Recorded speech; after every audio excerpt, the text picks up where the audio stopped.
어릴 적부터 저는 교회를 다녔기 때문에 하나님을 좀 보고 싶었습니다. 하나님을 직접 좀 제 눈으로 보고 싶고 만나고 싶고 그랬습니다. 그런데 성경에 보니까 하나님을 직접 보는 사람은 죽을 수도 있다는 거예요. 내 얼굴을 보는데 나를 보고 살 자가 없다, 이런 말씀이 있는 걸 보니까 괜히 하나님 보게 했다가 죽을 수도 있다는 생각이 들었습니다.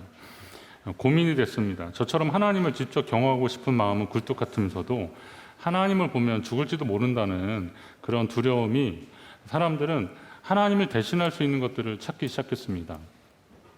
대표적인 것이 이제 십자가입니다. 교회 위에 있는 십자가. 예수님의 보혈을 상징하는 그런 것이기도 하고, 십자가는 언제나 하나님을 상징하는 것이었습니다. 또 거룩한 하나님의 말씀, 기록된 하나님의 말씀, 이 성경도 하나님을 대신하는 것들이었습니다. 어릴 적도 교회에서 소풍을 갔는데 저와 제 동생이 바짝 졸아서 목사님 곁에서 이렇게 사진 찍은 사진이 아직도 있습니다. 그래서 목사님 하면 또 하나님을 좀 대신하는 그런 상징이 되기도 하고 그렇습니다. 자, 성도가 하나님을 경험하고 싶어 하는 것은 옛날에나 지금이나 같을 것입니다. 또 이러한 마음이 그리스도인들에게만 있는 것이 아니라 다른 신을 섬기는 사람들에게도 자신의 신들을 어떤 방식으로든 경험하고 싶을 것입니다. 그래서 신적 존재를 경험하고 싶은 사람들의 갈망들이 있습니다. 우리가 어릴 적부터 많이 읽었던 그리스 로마 신화, 이게 거의 로마 신보다는 이제 그리스 신들이 대부분인데, 이 그리스 로마 신화를 보면 이게 그러니까 그들의 신을 좀 자기들하고 좀 가까이 하고 싶은 그런 열망의 결과물들인데, 특징들은 신들이 굉장히 다양하고, 그리고 시기하고 질투하고, 그리고 신계와 사람계를 왔다 갔다 하는 그런 일들이 되게 많이 있습니다. 헤라클레스 이런 사람들은 그런 거 아닙니까? 제우스, 헤라 이런 신들, 이런 그 신들의 이야기들이 가득합니다. 아테네 언덕에는 기원전 432년 도시의 수호신인 아테네 여신에게 봉헌한 큰 신전이 있습니다. 저희 이제 파르테논 신전이라고 하는데요. 지금도 많은 관광객들이 이걸 지금 보러 가고 있습니다. 수많은 시간이 지났는데 그렇게 되어 있습니다. 도시 자체가 그냥 아테네 신과 그의 신들을 섬기는 거대한 신전이라고 보시면 됩니다. 그러나 하나님 한 분만이 유일한 신임을 믿고 고백하는 바울은 온 세상에 가득한 이 아테네 성읍에 가득한 신상과 우상의 모습을 보고 마음에 안타까움과 분노가 일어났습니다. 아테네 시내를 둘러보고 안타까워했던 바울이 혹시 오늘 우리가 살고 있는 이 세상을 보면 또 어떤 마음을 가질까라고 하는 생각도 해보게 됩니다. 하나님이 아닌 것들이 삶의 목표가 되거나 기준이 되어서 그것을 위해서 뒤도 안 보고 열심히 달리는 현대인들을 보면서 바울이 가졌던 마음, 오늘 하나님을 경외하고 믿음으로 살아가는 사람들이 가져야 되는 마음하고 같을 것이다 라는 생각입니다. 혹시 여러분은 여러분의 삶에 어떤 것에 큰 지배를 받고 있습니까? 아테네 시내에 있는 사람들이 그들이 가졌던 온갖 신상이나 우상들, 그리고 심지어는 알지 못하는 신들에게 가졌던 그런 마음들이나 그런 것들이 오늘 우리가 하나님 말고 다른 것에 가졌던 우리의 마음하고 크게 다르지 않다는 것입니다. 그렇다면 바울의 마음을 분노하게 하셨고 그들을 안타깝게 하셨던 그 성령의 역사가 오늘 우리 가운데도 일어나게 될 것입니다. 오늘 이 시대를 향한 하나님의 마음을 깨닫는 귀하고 복된 시간 되시기를 바랍니다. 종교심이 많았습니다. 아덴 사람들은. 그러나 이게 어디에든 다 마찬가지입니다. 전성기를 기준으로 이게 432년에 완공됐다 그랬으니까 바울이 활동하던 그 시기로 본다면 근 한 500년이 지난 그런 시기였지만 아테네는 그리스의 문화와 종교적 양식이 아직도 굉장히 많이 남아 있었습니다. 지금 이게 한 2000 몇백 년이 됐는데도 저렇게 아까 파르테논 신전 보셨듯이 그렇게 남아 있었다면 당시로서는 오죽하겠습니까? 제가 에베소 지역을 한번 가봤는데 그쪽도 마찬가지고 당시에 그 많은 문화나 이런 것들이 그 그리스, 헬라 문화 그리고 고린도 양식으로 지어진 어마어마한 건축물들이 있는데 이게 그냥 사람이 살기 위한 집들이기보다는 신전이라고 보시면 되는 겁니다. 아테네는 정말 그렇게 많은 어떤 신적, 영적인 요소들이 가득했던 곳이라고 보시면 됩니다. 그런데 종교심은 아테네 사람들만 많은 것이 아닙니다. 종교는 인류의 역사와 함께했습니다. 사람을 이제 사회적 존재라고 하는데 경우에 따라서는 이게 종교적 존재라고 해도 틀리지 않습니다. 지구상 어느 지역을 가도 발달 단계나 완성도의 차이는 있습니다. 종교가 하등 종교가 있고 고등 종교가 있어요. 예를 들면 이 기독교 같은 거는 굉장히 고등 종교입니다. 우리가 알고 있는 뭐 유불선 이런 것들은 굉장히 고등 종교입니다. 그러나 토테미즘 같은 뭐 해와 달, 별, 뭐 나무 이런 거 섬기는 그런 거는 약간 좀 하등 종교인데 형태는 좀 다르지만 지구상 어디를 가도 이런 종교적 형태들은 분명히 있다는 겁니다.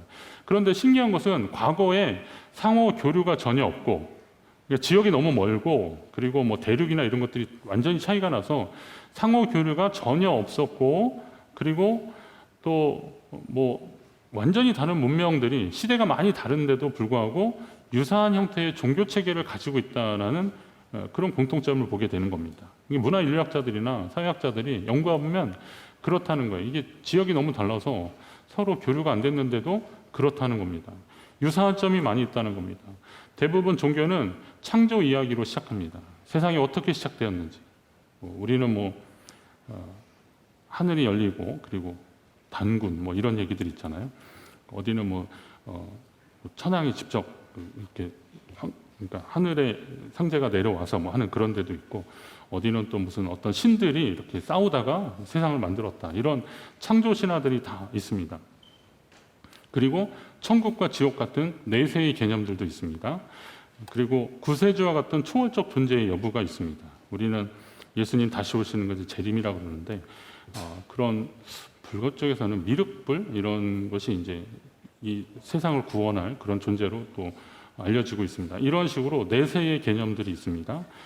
그리고 재림의 주와 같이 다시 오셔서 우리를 심판하실 것이라고 하는 그런 개념들이 종교마다 요소들이 다 있습니다. 그래서 어떤 사람들은 이스라엘 백성들이 갈대아 우르 지역에서 나왔는데 이게 이제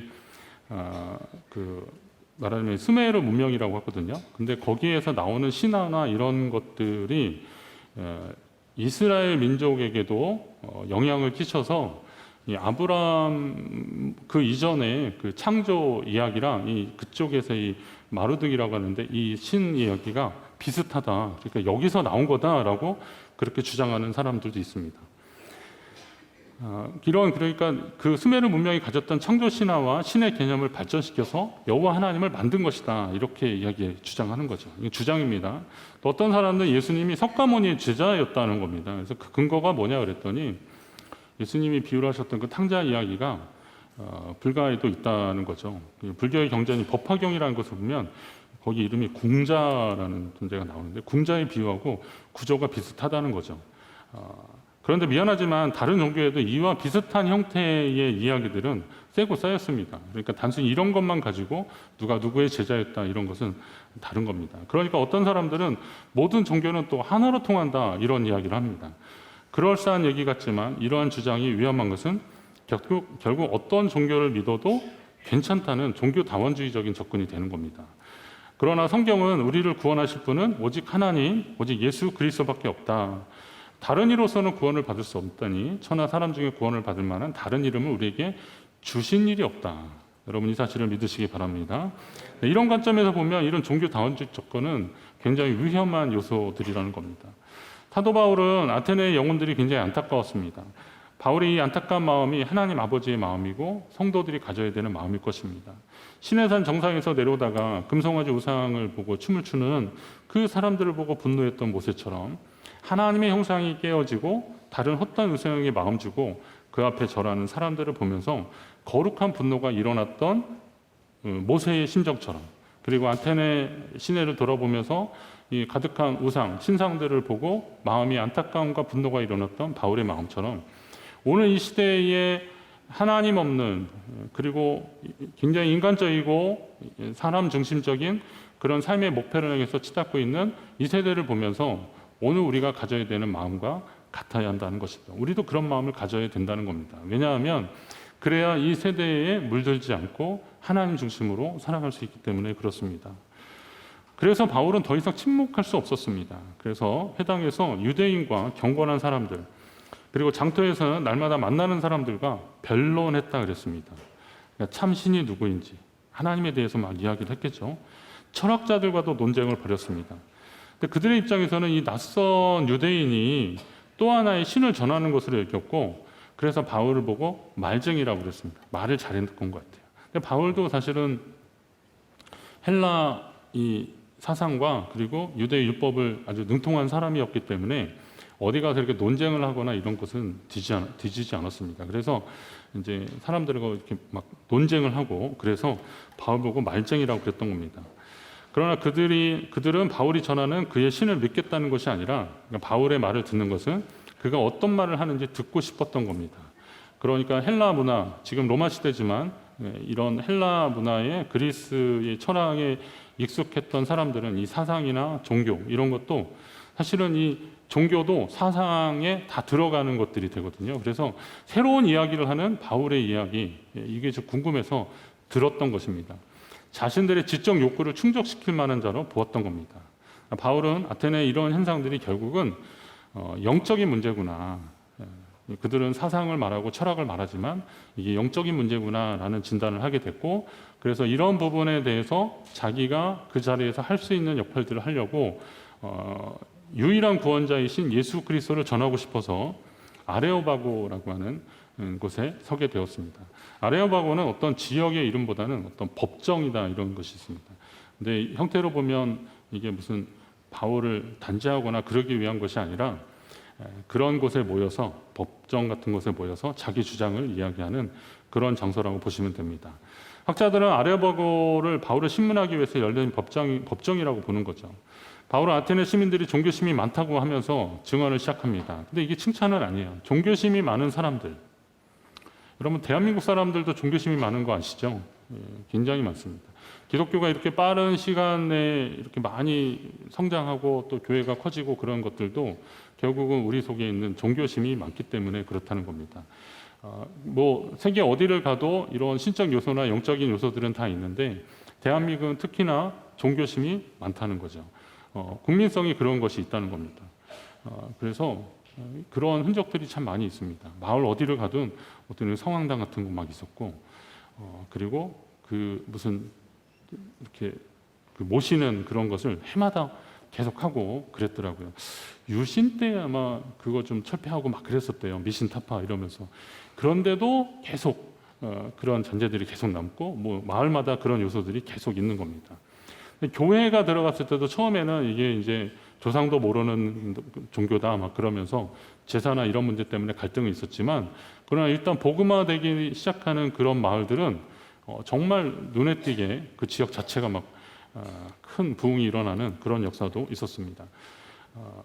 그러니까 아테네 사람들에게 이제 종교심이 많다라고 하면서 이야기를 하는데, 이야기를 내용을 들어보면 그들은 심지어 알지 못하는 신에게까지 단을 만들어 섬길 정도로 그들이 종교심이 많다라고 하는 겁니다. 예전에 그 새벽에 어머니들이 이렇게 정한수 떠놓고 비나이다 비나이다 천지신명께 비나이다 우리 TV나 드라마에서 이렇게 보잖아요. 근데 실제로 저도 그 섬에서 자랐고 어렸을 때 시골에서 있었는데 그런 분들 꽤 있었습니다. 목욕 제기하고 정한수 떠놓고 비는 거예요. 근데 그 신이 누군지 몰라요. 그러니까 그냥 천지신명이에요. 뭐 하늘의 신, 뭐 땅의 신, 뭐 하여튼 뭐 별의 신들께 다 비는 겁니다. 그런데 지금 아테네 사람들도 사실 알지 못하는 신에게까지 그렇게 제단을 만들고 제사 지내고 그랬던 거죠. 우리가 사는 지금의 세상도 바울이 안타까운 눈으로 바라보았던 아테네의 그때와 크게 다르지 않다는 겁니다. 뭐 천지신명께 비는 그런 정한수 떠놓고 그런 형태는 아니지만 이게 어떤 변형된 형태로 사람들은 자기들의 신념, 어떤 믿음의 대상들을 자꾸 만들어 놓습니다. 열심히 노력해서 뭐 공부를 하든지 뭐 노력해서 돈을 많이 벌어서 좋은 집에서 남부럽지 않게 사는 것을 소위 성공했다라고 하는 가치 기준을 만들어 놨습니다.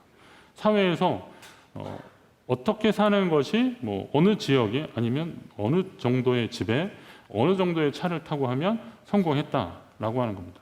뭐 백은 어느 정도 들어야 또 저 있는 집이다 이렇게 생각하고 그 기준을 가지는 겁니다.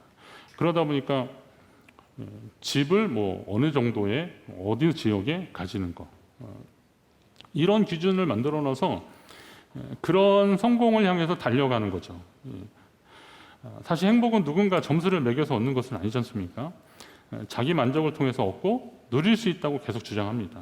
그러니까 행복의 기준은 밖에 있지 않고 타인에게 달린 것이 아니라 진정 행복을 느낄 수 있는 것은 자기 안에 있는 것이다 라고 하는 거죠. 이 말도 그럴싸한 것 같습니다. 그런데 어쨌거나 그런 행복을 누리기 위해서 최선을 다하고 또 자기 만족을 누리기 위해서 어떤 것을 하는데, 그런데 여러분 한번 생각을 해보십시오. 어떤 기준을 만들어 놓고 그걸 하려고 세상적인 기준을 향해서 달려가고 있는데, 나는 과연 뭔가 하는 생각을 하게 되는 거죠. 나는 과연 뭔가. 그러나 그걸 찾느라 자기 삶의 소중한 순간들을 희생한다면 진정 행복을 느낄 수 있을까? 이런 생각도 하게 되는 거죠. 결국 반전이 있습니다. 만약 행복의 기준이 자기 만족에 있다면 영원히 행복할 사람은 없습니다. 만약에 뭐 집이 좀 좁았는데 내가 한 30평대 아파트를 좀 사야겠다. 그런 집을 마련해야겠다. 그래서 열심히 저축하고 해서 30평대 아파트를 샀어요. 좋겠잖아요. 흐뭇할 겁니다. 그런데 앞에 건물이 하나 딱 들어서는데 보니까 보통은 한 40평대, 50평대 아파트가 들어선다고 생각해 보세요. 그러면 그 집에 비해서 자기 집은 또 초라할 거 아닙니까? 그러니까 또 그 집을 또 가져가야 돼요. 그 집에 또 살기 위해서 또 인생 수정을 바꾸고 막 한다고 생각을 해보십시오. 아니면 또 자기 만족이 있는데, 어떤 분은 뭐 은퇴하면 이렇게 집을 좀 잘 져서 언덕 위에 이렇게 하얀 집 잘 져서 살겠다 그러는데, 제가 시골에서 살아봤는데요, 언덕 위에 하얀 집은 눈 치우는데 엄청 힘듭니다. 그래서 저는 이 다음에 아파트에 살 거예요. 아파트. 지금은 아파트가 조금 이렇게 저한테 잘 안 맞는데, 눈 치우기 싫어서라도 저는 아파트에 꼭 살 겁니다. 저마다 취향이 다 다르잖아요.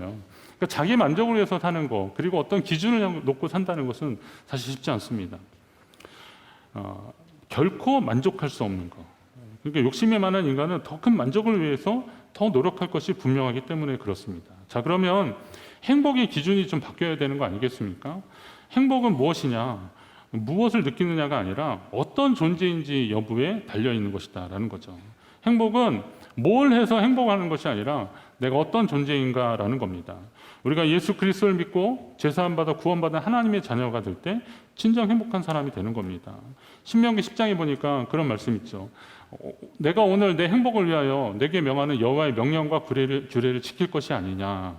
하나님의 명령과 규례를 지키는 것이 좀 이렇게 막 이렇게 간섭받는 것 같고 좀 번거로운 것 같은데, 결국 보니까 그게 행복을 위한 것들이다. 하나님께 속해 있는 것을 확인하는 일들이다라는 것입니다.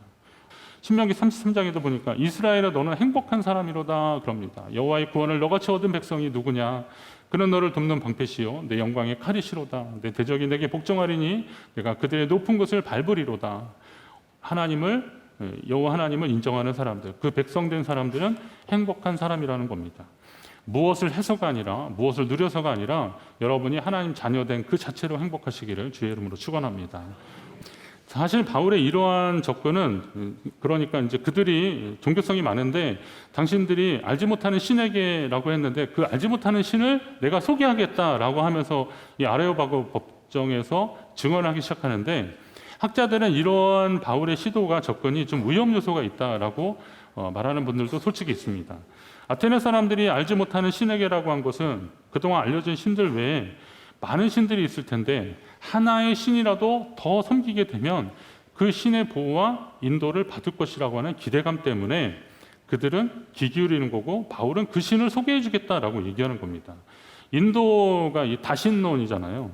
그런데 여러분, 다신론하고 범신론하고는 다른 겁니다. 다신론은 신들이 많다라는 거고, 범신론은 모두 다신이 있다. 토템이 좀 발전된 건데요. 그런데 인도는 다신론이에요. 이게 신이 많은 거야. 뭐 소위 말하는 일본도 그런데 집신도 신이다. 뭐 그건 범신론이고, 무슨 신 뭐 이렇게 많은 신들이 있어요. 자, 그런데 인도에 가서 선교사님들이 그러더라고요. 전도를 하면 잘 받아들인다. 아멘하고 영접기도 하고 그런데 딱 가면 이 사람들은 나는 이제 예수 신을 하나 더 모시게 되었다. 이런다는 거죠. 그러니까 이 아테네 사람들도 다르지 않은 거예요. 그런 다신론에 빠져 있는 사람들이니까 그렇게 하는 거죠. 오늘 우리가 소개하는 것은 오직 한 분, 하나님을 얘기하고 있는 건데, 그런데 이 사람들은 착각해서 받아들인다는 거죠. 어떤 분들은 그렇죠. 그렇게라도 전해서 그들이 예수님을 만난다면 아마 또 변화되지 않겠냐라고 하는 거죠. 자,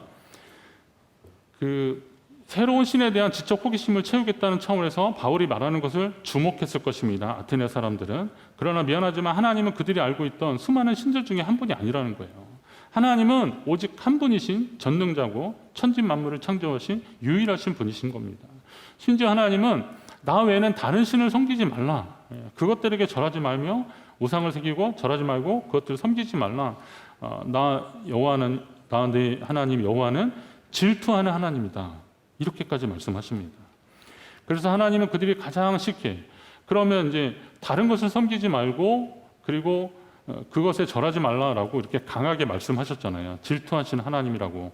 그렇게 놓고 하나님이 그냥 가만히 뒷짐지고 표창 끼고 계시면 안 되잖아요. 그래서 그 하나님을 알 수 있는 그런 장치들을 많이 만들어 주셨어요. 하나님은 그들이 가장 쉽게 접근할 수 있고 이해할 수 있는 그런 하나님으로서 역사하셨는데 그게 뭐냐면 인카네이션, 우리의 삶 가운데 들어오셨어요. 우리 사람의 몸으로 우리 가운데 들어오셨다는 거예요. 그게 이제 예수님이 오신 거죠. 그리고 그분이 인류의 죄를 위해서 대신 죽으셨다. 그러면서 하나님이 우리에 대한 자기의 사랑을 보여주셨다는 겁니다. 그리고 누구든지 이 사실을 믿기만 하면 구원을 얻고 영생을 누리게 할 것이라고 약속해 주셨습니다. 그러니까 하나님이 주신 이 약속들은 하나님께 누구든지 가까이 나아갈 수 있고 그 하나님을 만날 수 있도록 해 주셨다는 거예요. 바울은 사실 이 이야기를 하고 싶어서 계속 이야기하는 겁니다. 근데 이 약속은 유대인뿐만이 아니라 모든 사람들에게 열려져 있는 거고 오늘 우리도 유대인이 아니잖아요. 오늘 우리도 이 사실을 믿고 하나님의 자녀가 된다는 것입니다. 자, 그러면 하나님은 우리가 하나님을 찾을 수 있도록 멀리 계시지 않았습니다. 하나님을 찾을 수 있도록 멀리 계시지 않았다. 각 사람에게서 멀리 계시지 않았다. 저 말씀 준비하면서 이 부분에 은혜가 되었습니다. 우리는 모두 하나님을 의지하며 살고 기동하도록. 저 이거 성경에 제 이름 나오는 거라서 제가 꼭 읽고 싶어서 그랬는데 이 기동한다는 게 움직이는 거잖아요. 그러니까 하나님을 믿고 하나님을 중심으로 살아가고 움직이는 사람들, 기동하도록 하나님이 우리에게 은혜를 주셨어요. 얼마나 감사한 일이겠습니까? 바울이 전하는 메시지는 굉장히 단순합니다. 우리는 불안한 인생을 만회하려고 알지 못하는 신에게까지 경배하려고 제단을 만드는 그런 연약한 존재지만 하나님은 우리의 연약함을 아시고 항상 우리 곁에 계셨다는 것입니다. 손 내밀면 닿을 만한 그곳에 이미 오래전부터 계셨다는 겁니다. 그러니까 모든 사람에게 믿을 만한 증거를 주셨다는 거예요. 오늘 이 부분이 바울이 아테네 시민들에게 그리고 우리에게 전해주고 싶은 말씀입니다. 하나님은 여러 형태로 우리에게 계속 하나님을 나타내 보이셨습니다. 예수 그리스도를 보여주셨습니다. 알지 못하는 신에게 그들을 위해서 신상을 만들고 제단을 만들어서 절하게 할 정도의 마음까지도 주신 것은 어쩌면 초월적 존재, 전능자, 하나님을 찾는 그 잃어버린 하나님의 형상이 우리 가운데 훼손됐지만 죄를 지로 인해서 그러나 그것을 회복하도록 하나님은 우리에게 기회를 주신 것이에요. 그리고 어려울 때, 힘들 때 어떤 절대자를 찾게 되는 분들 있잖아요. 그것도 하나님이 우리에게 주신 거예요. 자, 그러면 이제 그때부터 그런 마음이 들 때 방향을 바로 정하고 오늘 새가족반 성경 공부 마치면서 어떤 분이 물어보시더라고요. 교회 정하는 게 좀 쉽지 않더라고 그러더라고요. 그거는 뭐 제가 더 말씀을 드릴 게 있는데 우리가 그런 얘기 하잖아요. 그 인생의 방향은 예수님을 만나면 해결이 되는 거고 신앙의 방향은 교회를 잘 만나면 해결이 되는 거예요. 그러니까 인생 가운데 여러분이 누구를 만나느냐가 중요한 거죠. 바울은 그런 입장에서 이 종교성이 많은 사람들, 알지 못하는 신에게까지 절하는 사람들에게 예수 그리스도를 소개하고 하나님 마음을 전하는 것입니다. 이왕이면 여러분이 하나님 안에서 이 믿음의 역사를 경험하시고 내 인생에 있어서 어떤 기준은 세상의 기준이 아니라 오직 하나님이시다 이런 믿음의 기준을 가지고 주님께 나아가시기를 간절히 바랍니다. 여러분이 세상의 소망이 아니라 참 소망으로 생명을 얻고 주님과 동행하는 삶이 되시기를 주의 이름으로 축원합니다.